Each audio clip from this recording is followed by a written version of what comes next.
Hello everyone, हाय। कैसे हैं आप सब लोग दोस्तों। मेरा नाम है उर्वशी जोशी एंड ये है मेरा channel 333 high priestess. Twin flame journey and soulmate को लेके मैंने एक वीडियो बनाया था। फिर मैंने एक और वीडियो आपके साथ शेयर किया था, twin flame journey and your कार्मिक पार्टनर। और सोलमेट वाले वीडियो में मैंने कहा था कि सोलमेट एक ब्लेसिंग है, तो आपने उसको दुख नहीं देना कभी भी, क्योंकि उसकी वजह से आप अपनी लाइफ में हैप्पी हो, उसकी वजह से आपके पास साथ है, एक तरीके की ब्लेसिंग है वो आपके जीवन में। दूसरे वाले वीडियो में मैंने कहा था कि अगर आप अपने कार्मिक पार्टनर के साथ हो तो स्टेप नंबर 1 ये होना चाहिए कि ऐसे रिलेशनशिप में अगर आप हो तो कुछ ना कुछ आपका कार्मिक अकाउंट है, कोई लेसन है जो आपने लर्न नहीं किए थे। तो अब इस व्यक्ति के थ्रू जो है या इस रिलेशनशिप के थ्रू जो है आपको वो लेसन्स मिलेंगे जो आपने लर्न नहीं करे थे, तभी तो ऐसे व्यक्ति के साथ आप बंध गए ना।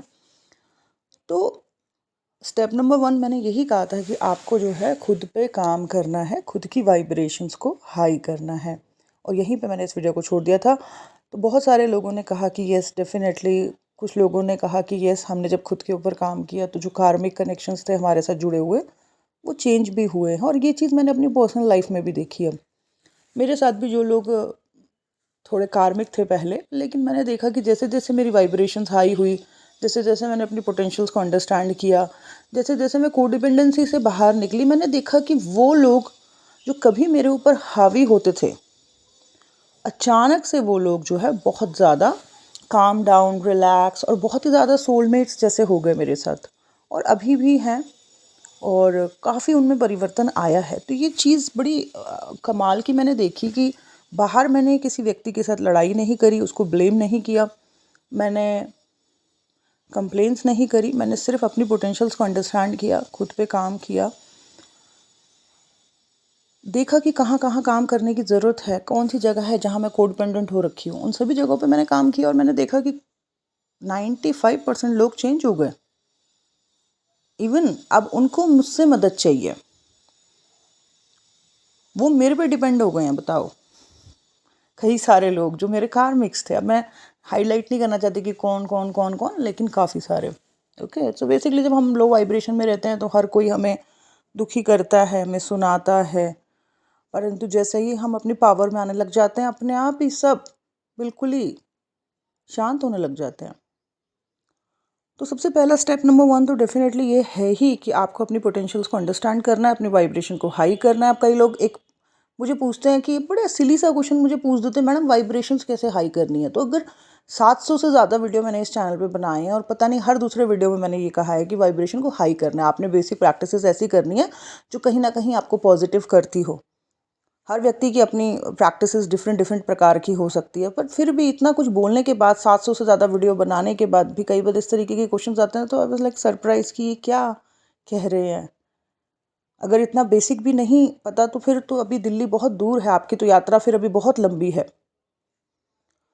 कई लोग मेरे पर्सनल में भी मुझे मैसेज करने लग जाते हैं। मैंने कई लोगों को बोला है कि मेरे पर्सनल में मुझे मैसेज ना करें, चाहे आपने रीडिंग्स भी ली हों, आपको रीडिंग्स मिल गई हों, उसके बाद मैं देखती हूँ कुछ ही दिनों के बाद वो मेरे पर्सनल में मैसेज करने लग जाते हैं। मुझे लगता है कि हमें एक दूसरे की बाउंड्रीज़ की रिस्पेक्ट करनी चाहिए।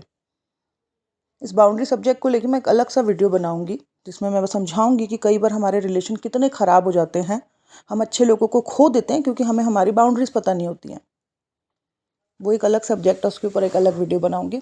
ओके, तो स्टेप नंबर 1 यही है कि अगर आप कार्मिक्स के बीच में फंसे हुए हो तो भाई इस जंजाल से, इस भंवर से आपको सिर्फ निकाल सकता है आपकी खुद की क्रिएटिविटी, आपकी खुद की पोटेंशियल्स। और अगर आपने उनको पहचानना शुरू कर दिया, खुद पे काम करना शुरू कर दिया, तो आप अपनी ज़िंदगी बदल सकते हो। और अगर आप ये नहीं कर पा रहे हो तो इसी कीचड़ में, इसी दलदल में, इसी भंवर में फंसे रहोगे। सो प्लीज़ पहचानो, रेज योर वाइब्रेशन, निकलो इससे बाहर। ओके, अगर आपकी वाइब्रेशंस हाई हो गई हो, आप किसी के ऊपर आप डिपेंड नहीं हो, किसी भी प्रकार से, किसी भी प्रकार से आप डिपेंड नहीं हो, आपने अपनी सारी पोटेंशियल्स अंडरस्टैंड कर लिया, आप खुद के पैरों पे खड़े हो, आप हर जगह से जैसे कहते हैं ना परफेक्ट हो गए हो, उसके बाद भी अगर कार्मिक वैसे ही बिहेव कर रहे हैं, वैसा ही बिहेव कर रही है, वैसा ही बिहेव कर रहा है, तो तब भी स्टेप नंबर 2 पे मैं ये कहूँगी कि just give your 100% in this relationship. इस रिलेशनशिप में स्टेप नंबर 2 ये है कि अपनी तरफ से आप इस रिश्ते को बचाने के लिए जो भी कर सकते हो ना, एक बार करके देखो अच्छे तरीके से। ठीक है, क्योंकि अगर आप डायरेक्ट निकल गए, फॉर एग्जांपल आप मतलब आप किसी पे डिपेंड नहीं हो, आपने अपनी पोटेंशियल समझ लिया, आप पैरों पे खड़े हो गए, आप सब तरीके से परफेक्ट हो, आपने हर लेवल पे काम कर लिया, परंतु कार्मिक में कोई चेंजेस नहीं आए, बाय द वे ऐसे भी रेयर केसेस हो सकते हैं, तो एकदम से नहीं निकल जाना उसे छोड़ के। क्योंकि क्या होगा ना, आगे चल के कहीं आपको ऐसे गिल्ट ना होने लगे कि मैंने उस कनेक्शन में 100% ट्राई नहीं किया।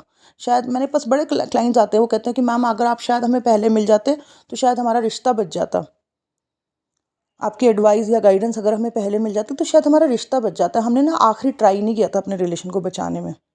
तो स्टेप नंबर 2 ये है कि just give your 100% in this relationship. और अगर उसके बावजूद भी कुछ नहीं होता तो मैं आपको 100% कहती हूँ कि आपको उसके बाद स्टेप नंबर 3 निकल जाना चाहिए उस रिश्ते से। तोड़ो इन अटैचमेंट्स को, तोड़ो उस कार्मिक के साथ अपनी अटैचमेंट्स को और निकलो यहाँ से बाहर, ठीक है। और इस बार जब आप निकलोगे तो आपको गिल्ट नहीं होगा इस बात पे कि मैंने अपने रिश्ते को बचाने के लिए इसमें एफर्ट्स नहीं डाले, ठीक है।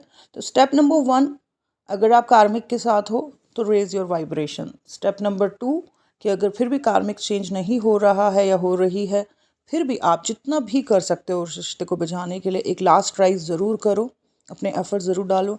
एंड स्टेप नंबर 3, अगर कोई प्रोग्रेस नहीं है, कार्मिक का हाल वही है, तो छोड़ो उसे और आगे निकलो अपनी ज़िंदगी में। तोड़ो इन अटैचमेंट्स को और आगे बढ़ो अपने जीवन में, निकलो, तोड़ो इन बेड़ियों को, निकलो इस दलदल से। और सच में बता रही हूँ, आपको कोई गिल्ट नहीं होगा, आपको कोई रोना नहीं आएगा, आपको कोई दुख नहीं होगा आगे जाके, क्योंकि इसी कार्मिक कनेक्शंस में आपने बहुत सारी लर्निंग करी एंड उसके बाद आपने जो है अपनी परिस्थितियाँ चेंज करी, अपने आप को रेस किया इस पूरी कहानी में, इस पूरे रिश्ते में। और उसके बाद आपने आखिरी ट्राई भी किया, बहुत कुछ ट्राई किया इस रिश्ते को बचाने के लिए, बट सामने वाले में अगर कोई परिवर्तन नहीं है तो तोड़ो इन नॉट्स को और आगे निकलो, ठीक है ना। आगे ब्यूटीफुल ज़िंदगी आपका इंतज़ार कर रही है, परंतु आगे आप जहाँ भी बढ़ो किसी के ऊपर डिपेंडेंसी नहीं होनी चाहिए, ना माँ बाप के ऊपर, ना किसी और के ऊपर। ऐसे बन के निकलना है कि किसी के ऊपर डिपेंड नहीं होना है, ठीक है ना। आप अपने आप में सक्षम हो। सो दैट्स इट, यही था मेरा आज का video. Thank you so much, bye bye, take care.